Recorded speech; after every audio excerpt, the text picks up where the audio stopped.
திருச்சிற்றம்பலம். நம்பி ஆரூரர் பெருமான் திருவடிகள் போற்றி போற்றி.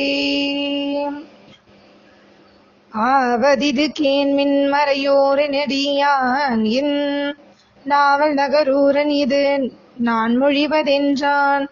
தேவரையுமாலையின் முதல் திருவின் மிக்கோர் யாவரையும் வேரடிமை யாவுடைய எம்மான். இந்த அவையில் உள்ள அனைவரும் கேளுங்கள். இந்த நம்பி ஆரூரன் என்னுடைய அடிமை என்று பரமன் பகர்ந்தனர். மாலையனாதிவானவர் அனைவரையும் தனி அடிமையாக உடைய பெருமானுடைய இந்த எதிர்பாராத சொல்லை கேட்ட அனைவரும் திகைத்து போயினர். இவர் என்ன நினைத்தார் என்று அவர்பால் நெருங்கினர். சிலர் சிரித்தனர், சிலர் சினந்தனர். நம்பி ஆரூரர் கிழவரை நோக்கி, இந்த ஐயருடைய சொல் மிகவும் நன்றாக இருக்கின்றது என்று இகழ்ச்சியாக கூறி சிரித்தனர். அவ்வாறு சிரித்த தனது அன்பனை நோக்கி பெருமான் தோளில் இருந்த உத்திரியத்தை தாங்கிக் கொண்டு அருகிற் சென்று, அந்த காலத்தில் உனது பாட்டன் எனக்கு எழுதி கொடுத்த அடிமை ஓலை இதோ இருக்கின்றது. வெறும் வாய்வார்த்தை மட்டுமன்று, அங்கனம் இருக்க நீ எள்ளி நகையாடுவது சரியென்று என்று அருளிச் செய்தனர். நம்பி ஆரூரருக்கு பண்டைய பிறப்பின் தொடர்பினால் உள்ளம் உருகியது. ஐயனே, ஆசில் அந்தணர்கள் வேறு, ஓர் அந்தணர் கடிமை என்பது எங்கும் கிடையாது. இன்று புதிதாக நீர் சொல்ல கேட்டனும் பித்தனோ மறையோ என்றார். எம்பெருமான், அப்பனே, நான் பித்தனுமாக அல்லது பேயனும் ஆக இன்னும் நீ எத்தனை இகழுரை கோரினாலும் நான் அதற்கு நாண மாட்டேன். என்னை நீ இன்னும் சிறிதும் தெரிந்து கொள்ளவில்லை. வித்தகம் பேச வேண்டாம், எழுந்து பணி செய் என்று அருளினார். ஆரூரருக்கு அவருடைய வடிவும் சொல்லும் உள்ளத்தை ஒருபுறம் உருக்கினாலும் அடிமை என்ற சொல் ஒருபுறம் சிரத்தை மூட்டியது. ஐயனே, எங்கே அந்த ஓலையை காட்டும் என்றார். அரணார், அடிமையாகிய நீ ஓலையை காட்டென்றால் நான் காட்டுவேனோ? சபையில் உள்ள பெரியோருக்கு காட்டி மெய்ப்பித்த பின்னை வேலை செய் என்றனர். ஆரூரர் அந்த ஆவணத்தை வலிதில் பறிக்க சென்றார். எம்பெருமான் காவணத்திடையே ஓடினார். சுந்தரர் ஓடி அவரை தொடர்ந்து பற்றினார். அவரை தவிர ஆலமுண்ட நீலகண்டரை யார் தொடர்ந்து எட்டவல்லார்? சுந்தரர் அவர் திருக்கரத்தில் இருந்து அடிமை ஓலையை பறித்து, அந்தனர் அடிமையாகிய ஏவல் செய்தல் என்ன நியாயம் என்று கூறி ஓலையை கிழித்து எறிந்தார். அருமறை முறையிட்டு இன்னும் அறிவதற்கு அறியான் ஒரு முறை முறையோ என்று ஓலமிட்டனர். அருகில் நின்றவர் இருவரையும் விலக்கி, ஐயரே, எங்கும் இக்காலத்திலும் நடந்திராத தன்மையை கொண்டு வழக்காடுகின்றீரே, நேர் யார்? உமது ஊர் எது? கூறும் என்று கேட்டனர். ஆண்டவன், நான் இவனது தலைவன். எனது ஊர் திருவெண்ணெய்நல்லூர். அது இருக்கட்டும், இவன் அறநெறியின்றி பலாத்காரம் செய்து என் கையில் இருந்து அடிமை ஓலையை கிழித்தனதனாலேயே அடிமை என்று உறுதியாயிற்று என்று அருளி செய்தனர். ஆரூரர் அவரை நோக்கி, ஓஹோ, நீ பழைய மன்றாடி போலும். நீர் திருவெண்ணெய்நல்லூராயின் உமது பிழைமணி வழக்கை அங்கனமே பேசி முடிவு செய்வோம் வாரும் என்றார். வேதமும் காணாத விமலன், அங்கனமே செய்வோம், திருவெண்ணெய்நல்லூரில் உள்ள ஆன்றோர் முன் கூறி உறுதி செய்வேன் என்று கோலூன்றி நடந்தார். காந்தத்திற்கு பின் இரும்பு ஈர்க்கப்படுவது போல் எம்பிரான் பின் நம்பி ஆரூரர் சென்றார். இது என்ன ஆகுமோ என்ற திருமணத்திற்கு வந்திருந்த அனைவரும் உடன் சென்றார்கள். திருவெண்ணெய்நல்லூரை அடைந்தார்கள். அங்கு குழுமியுள்ள அந்தணர்களது சபையில் போய், இறைவன் ஐயன் மீர் இந்த நாவல் ஆரூரன் என் அடிமை என்று காட்டிய ஆலோலையை வலிதில் பறித்து கிழித்து விட்டான். இது என் வழக்கு என்று அருளி செய்தார். அவையில் உள்ளோர், ஐயா, மறையவர் அடிமையாதல் என்பது இந்த உலகில் இதுவரையிலும் இல்லை. உமது உரை என்ன நியாயம் என்று கேட்டனர். அறிவின்மிக்க ஆன்றோர்களே, நான் கூறுவது முற்றிலும் உண்மை, பொய்மையன்று. இவன் கிடைத்த ஓலை இவன் பாட்டன் தானும் தன் வழி தோன்றல்களும் அடிமை என்று எனக்கு எழுதி தந்தது என்றனர். சபையோர்கள் சுந்தரரை நோக்கி, இவர் காட்டிய அடிமை ஓலையை வலிய வாங்கி கிழித்தது முறையாகுமோ? அதனால் உமக்கு வெற்றி வருமோ? இவர் யாருக்கும் ஏற்கும்படி கூறினார். உமது கருத்து யாது என்று கேட்டனர்.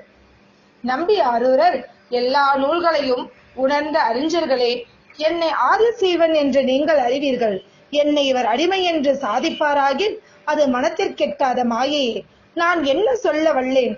எனக்கு ஒன்றுமே விளங்கவில்லை என்றார். சபையோர்கள் கிழவரை நோக்கி, ஐயரே, இவரை உமது அடிமை என்பதை எம் முன் உறுதி செய்யும். ஒரு வழக்கை உறுதி செய்வதனால் ஆட்சி, எழுத்து, சாட்சி என்ற மூன்றும் வேண்டும். ஆட்சி இல்லாவனத்தில் அன்றி மற்றையலார் தங்கள் காட்சியில் மூன்றில் ஒன்று காட்டுவாய் என் முன்னே. மூச்சில் கிழித்த ஓலை, படியோலை, மூல ஓலை. திருச்சிற்றம்பலம். அனுபவம், எழுத்து, சாட்சி என்ற மூன்றில் ஒன்றை காட்டினால் இவர் உமது அடிமையாகும் என்றார்கள். மாயையில் வல்ல மணிகண்டர் முன் இவன் கிழித்த ஓலை மூல ஓலையை பார்த்து எழுதிய படி ஓலையே ஆகும். இப்படி கிழித்திருவான் என்பது தெரிந்தே அப்போது நான் மூல ஓலையை காட்டவில்லை, மூல ஓலை இதோ வைத்திருக்கின்றேன் என்று அருளி செய்தனர். அவையினர் அதனை காட்டும் என்றனர். எம்பிரான் முன் கிழித்தது போல் இவன் இதயம் கிழியாவண்ணம் தடிப்பீராயின் காட்டுவோம் என்றனர். அவர்கள் அங்கனமே ஆகுக என்றனர். பெருமான் ஓலையை எடுத்தனர். அப்பொழுது சபையோர் கட்டளைப்படி கருணீகன் வாங்கி அதனை எல்லோருக்கும் கேட்குமாறு படித்தான். அருமறை நாவல் ஆதி செய்வன் ஆரூரன் செய்கை பெருமுனி வெண்ணை நல்லோர் பித்தனுக்கு ஆணும் என்பாள் வருமுறை மரபுலோரும் வழித்துண்டு செய்த கோளை இருமையால் எழுதி நேர்ந்தேன் இதற்கிவை என் எழுத்து. திருநாவலூர் ஆதி செய்வக்குளம். ஆரூரனாகிய நான் திருவெண்ணை நல்லூர் பித்தனுக்கு நானும் என் சந்ததிகளும் வழி வழியாக அடிமை செய்ய உள்ளம் புறமும் ஒத்து எழுதி கொடுத்தேன். இப்படிக்கு ஆரூரன். பின்னர் அந்த ஓலையில் சாட்சிகளாக கையெழுத்திட்டவர்கள் தங்கள் கையெழுத்தென்றே ஒப்புக்கொண்டார்கள். மறையோர்கள், அப்பா ஆரூரா, இது உமது பாட்டன் கையெழுத்து, இது உமது பாட்டன் கையெழுத்துதானே, பார்த்து சொல்லும் என்றார்கள். கிழவர் சிரித்த, பாட்டனையே இவன் பார்த்திருக்க மாட்டானே, இவன் பாட்டன் கையெழுத்தை சரிபார்க்கத்தக்கவன் அப்படி என்று கேலியாக சொன்னார். நன்று நன்று, இவனுடைய பாட்டன் எழுதிய வேறு எழுத்தை கொண்டு ஒத்துப்பாரும் என்று அருளினர். அவ்வண்ணமே வேறு அவர் எழுதிய சுவடியை கொணர்வித்து ஒப்பு நோக்கினர். இரண்டும் ஒத்து இருந்தன.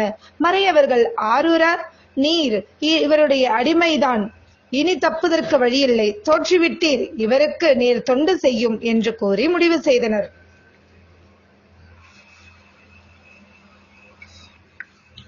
ஆரூரர், விதிமுறை இதுவாயின் யான் மறைப்பேனோ என்று இசைந்தார். சபையோர்கள் கிழவரை நோக்கி, ஐயரே, நீர் காட்டிய ஓலையில் உம்மை எங்கள் ஊர் என்று குறிப்பிடப்பட்டுள்ளது. தாங்கள் கிழவராகிய உம்மை இதுகாரும் கண்டதில்லை. இங்கே உமது வீடும் வாழ்க்கையும் எங்கே காட்டும் என்று வினாவினார்கள். வழக்கினால் வென்ற வள்ளல், ஓஹோ, என்னை ஒருவரும் அறியீரோ?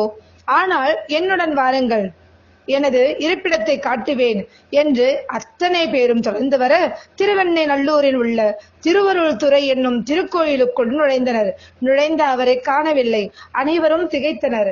நம்பி ஆரூரர் என்னை அடிமை கொண்ட அந்தனர் ஆலயத்துள் புகுந்தது என்ன அதிசயம் என்று எண்ணி அளவற்ற அன்புடன் தனியே தொடர்ந்து அவரை அழைத்தனர். உடனே எம்மை ஆளுடைய ஈசனார் அம்மையோடு தர்ம விடைமேல் தோன்றி காட்சியளித்தனர். முன்பு நீ நமக்கு தொண்டன் முன்னியே வேட்கை கூற பின்பு நம் ஏவலாலே பிறந்தனை மண்ணின் மீது துன்புறு வாழ்க்கை நின்னை தொடர்ந்து வந்து நண்புல மறையோர் முன்னர் நாம் தடுத்தாண்டோம் என்றார். அன்பனே, முன்னமேயே நீ நமக்கு தொண்டன்.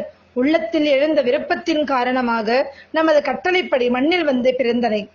மாயை உன்னை தொடர்ந்து பற்றாதபடி நாம் தொடர்ந்து உன்னை தடுத்து ஆட்கொண்டோம் என்று இறைவன் திருவாய் மலர்ந்தருளினார். தாய்ப்பசுவின் குரலை கேட்ட இளங்கன்று போல் அலறினார். கண்ணருவி பெருகியது, உள்ளம் உருகியது, சொற்கள் குழறின, உடல் புலகமுற்றது. அடியற்ற மரம் போல் நிலமிசை வீழ்ந்தார். விண்ணவர் மலர்மழை பொழிந்தனர். எங்கும் மறைகள் முழங்கின. என் அருமை ஆண்டவரே, நீரே வந்து வழியை என்னை ஆட்கொண்டீரே என்று ஆரூரர் கூறினார்.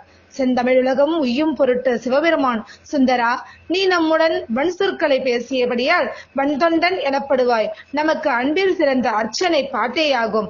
ஆதலினால் தமிழ் பாடல்களை பாடுவாய் என்று கட்டளையிட்டருளினார். தேடிய அயனும் மாலும் ஐந்தெழுத்தும் பாடிய பொருளாயுள்ள பரமன் இங்கனம் கூற ஆரூர வேதியனாகி வந்து என்னை வழக்கினால் வென்று அடிமை கொண்ட ஆதியே அரணே கோதில அமுதே தேவரிரது குணப்பெருங்கடலை சிறியேன் யாதினை அறிவேன் என் சொல்லி பாடுவேன் என்றார். அத்தன் அன்பனே என்னை முன்னை பித்தன் என்றனை அன்றோ பித்தன் என்றே பாடுதி என்று அருள் புரிந்தார். கடல் மடை திறந்த வெள்ளம் போல் நம்பியாரூர நாவிலிருந்து தமிழ் வெள்ளம் அணை கடந்து வரத் தொடங்கியது. திருச்சிற்றம்பலம். பித்தா பிறை சூடி பெருமானே அருளாளா எத்தான் மறவாதே நினைக்கின்றேன் மனத்துன்னை வைத்தாய் பெண்ணை தென்பால் வெண்ணை நல்லோர் அருட்துறையுள் அத்தா உனக்கு ஆளாய் இனி அல்லேன் எனலாமே என்று பதிகம் பாடினார். வலியை ஆட்கொண்ட தூமரை பாடும் வாயார் தொண்டனே இன்னும் நமது புகழினை உணர்ந்து உலகமுய்ய பல வகையாக பாடு என்று கருணை புரிந்து திருவுரு மறைந்தனர். அனைவரும் அதிசயித்து பாராட்டி பரவினர். பின்னர் புத்தூர் சடங்கவி சிவாச்சாரியாரது புதல்வியார் நம்பி ஆரூரையே சிந்தனை செய்து கொண்டிருந்து சில காலத்திற்கு பின் சிவபதமுற்றனர். திருச்சிற்றம்பலம். திருச்சிற்றம்பலம். ஆளுடைய நம்பி அரணாரால் ஆட்கொள்ள பெற்ற பின் திருநாவலூர் சென்று அங்கு எழுந்தருளியுள்ள பரமன் மீது பதிகம் பாடி அண்மையில் உள்ள திருத்துறையூர் சென்றார். பெண்ணை நதியில் முழுகி திருக்கோயிலுக்குள் சென்று தலைமாலை அணிந்த தலைவனை வணங்கி தவநெறியை தாரும் என்று வேண்டினார். மலையாரொரு வித்திரன் மாமணி உந்தி குலையார கொணந்தெற்றியோர் பெண்ணை வடபாள் கலையாரர்க்கும் கண்ணி ஆடும் துறையோ தலைவா உனை வேண்டிக்குள் வேந்தவநெறியே. தவநெறியை இறைவன் தரப்பெற்றார். அருகிலுள்ள திருத்தலங்களை வணங்கிக் கொண்டு அம்பலத்தாடும் ஆனந்த கூத்தரை தரிசிக்கும் காதலினால் புறப்பட்டார். திருவதிக்கு அருகையில் வந்தாள். அத்திருவதிகை திருநாவுக்கரசு நாயனாரால் உலகம் போற்றும் உழவாரப்படை கொண்டு திருத்தொண்டு செய்து அருள் பெற்றது என்று அதனை மிதிக்க அஞ்சினார். திருவதிகைக்குள் செல்லாது அருகிலுள்ள சித்தவடம் போய் தங்கினார். கெடில நதியில் நீராடி அதிகை மேவும் அண்ணலை திசை நோக்கி தொழுதார். இரவு சித்தவட மடத்தில் பரிசனங்கள் அனைவரும் துயில் செய்ய தாம் திருவதிகை தேவரை தியானித்த வண்ணமாக பள்ளி கொண்டிருந்தார். திருவதிகை வீரட்டானது உறையும் தேவதேவர் கிழவேதியர் வடிவம் தாங்கி மடத்துள் வந்து சுந்தரருடைய தலையின் மீது திருவடியை வைத்து தூங்குபவர் போல் அமைந்தருளினார். நம்பி ஆரூரர் எழுந்து, ஐயரே, உமது பாதத்தை ஏன் என் தலைமையில் வைக்கிறீர் என்று கேட்டார். இறைவர், அப்பனே, தளர்ந்த கிழப்பருவத்தினாலே திசை தெரியாமல் கால் முன் மீது பட்டு விட்டது போலும் என்றார். நம்பி ஆரூரர் வேறு ஒரு புறத்தில் போய் படுத்துக் கொண்டார். ஐயன் அங்கும் அவர் பின்னால் சென்று அவர் சென்னையின் மீது திருவடியை வைத்தருளினார். மண்தொண்டர் எழுந்து, என்ன ஐயா, பலகாலம் இப்படி என்னை மிதிக்கின்றீரே, நீர் யார் என்றார். எம்பிரான், என்னை நீ அறிந்திலையோ என்று மறைந்தருளினார். உடனே சுந்தரர் திடுக்கிட்டு, அதிகமேவும் அமலனே, ஆழமுண்ட அண்ணலே, இந்த இரவில் இங்கு எளியோன் பொருட்டு எழுந்தருளி வேத ஆகமங்களும் காணாத உமது திருவடிகளை சிறியேன் சென்னியில் வைத்தருளினீரே, எனது தவமே தவம் என்று துதித்து, தம்மானை அறியாத சாதியாரோளரே சடை மேற்கொள் பிறையானை விடை மேற்கொள் விகிர்தன் கைமாவினுரியானை கரி காட்டிலாடல் உடையானை விடையானை கரை கொண்ட கண்ட தம்மான் தன் அடிக்கொண்டே முடிமேல் வைத்திடுமென்னோ ஆசையால் வாழ்கின்ற அறிவிலானாயே எம்மானை எரி கெடில படபீரட்டாட துறைவானை இறை போதும் இகழ்வன் போலியானே என்ற திருப்பதிகம் பாடினார். அங்கிருந்து புறப்பட்டு மாவலியை அடக்கிய வாமனமூர்த்தி வழிபட்ட திருமாணிக்குழியையும் திருத்திரை நகரையும் வழிபட்டு திருப்பதிகங்களை பாடி இடையில் உள்ள தலங்களையும் வணங்கி எல்லை மிதித்தவுடன் பிறவி இல்லை என்று தொல்லை மறைகள் புகழும் தில்லையம்பதி அடைந்தார். தூளலிங்கமாகிய திருக்கோபுரத்தை கண்டவுடன் ஆறா காதலுடன் மண்மிசை வீழ்ந்து பணிந்தார். உள்ளம் உருகினார். சிதம்பரத்தில் உள்ள அடியார்கள் எதிர்கொண்டு பணிந்தார்கள்.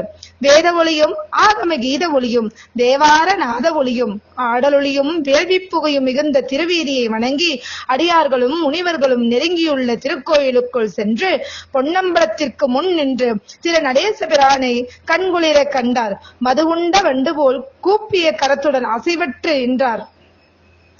ஐந்து பேரறிவும் கண்களே கொள்ள அளப்பருங்கரணங்கள் நான்கும் சிந்தையே ஆக குணமொரு மூன்றும் திருந்து சாத்துவிகமே ஆக இந்து வாழ் சடையா நாடுமானந்த எல்லையில் தனி பெரும் கூத்தின் வந்த பேரின்ப வெள்ளத்துள் திளைத்து மாறிலா மகிழ்ச்சியின் மலர்ந்தார். பன்முறையும் மண்மிசை வீழ்ந்து பணிந்தார். கண்ணறிவி பெய்தார்.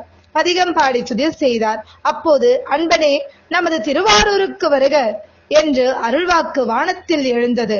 அதனை கேட்ட சுந்தரர் அம்பலவாணர் திருவருளை வியந்து எம்பெருமான் கட்டளையை சிரமே தாங்கிய தொழுது பெரியாவிடை பெற்று புறப்பட்டார். கொள்ளிட நதியை தாண்டி சீர்காழிக்கு சேர்ந்தார். அம்மை திருமுலைப்பாலுண்ட எம்மையாளுடைய திருஞான சம்பந்த மூர்த்திகள் அவதரித்த தலமாதலின் அதனை கால் கொண்டு மிதிக்க அஞ்சி எல்லையிலிருந்து வணங்கினார். சீர்காழி மேவிய சிவபெருமான் அங்கே காட்சி கொடுத்து அருளினார். சாதலும் பிரிதலும் தவிர்த்து என்று தொடங்கி காதில் விண்குழை கடற்குல மிகுந்த கழுமல வளநகர் கண்டு கொண்டேனே என்று முடித்து திருப்பதிகம் பாடினார். திருக்கோலக்கா திருப்புன்கோ தரிசித்து காவிரியில் மூழ்கி மாயூரம் அம்பர் மாகாளம் திருப்புகலூர் முதலிய திருத்தலங்களை சேவித்துக் கொண்டு